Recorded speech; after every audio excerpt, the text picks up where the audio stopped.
If you live in a strata building in British Columbia, this will be a good one for you.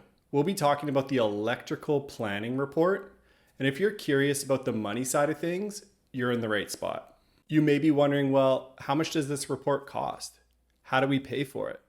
Will this be coming out of owners' pockets? Today, I'll be answering all the most common questions I get about payment and pricing for the EPR for you here in this video.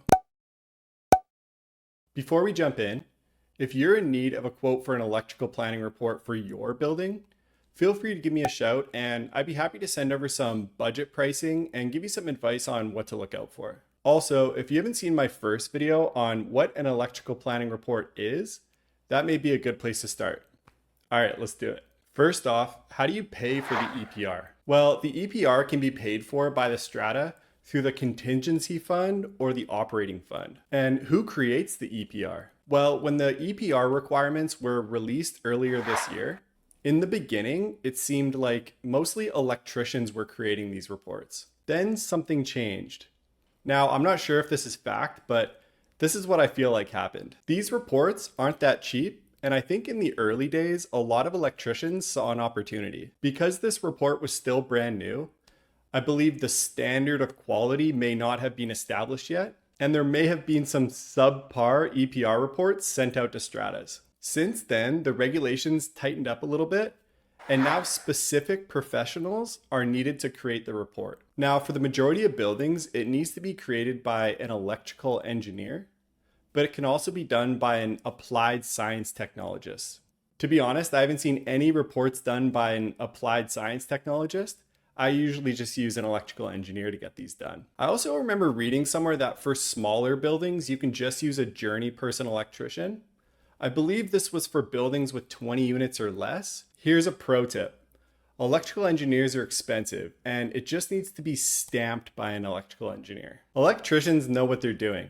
So I'd recommend initiating the process with an electrician, getting them to do most of the heavy lifting, and when the report is ready, have it sent off to an electrical engineer to review and make sure it's all up to standard and get it stamped for approval. This will most likely cut the cost down. And again, I can help you with this process if need be. Next up is, what does the strata need to provide the EPR creator to get the process started? Yeah, so the EPR creator is going to request some documents from the strata. I'll go into more detail on this in my next video.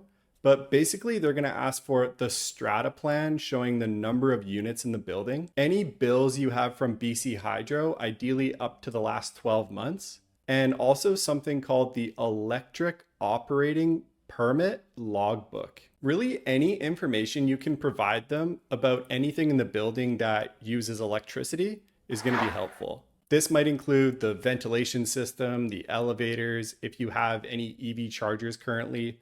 All of this information will just help speed up the process. All right, the big question, how much does the electrical planning report cost?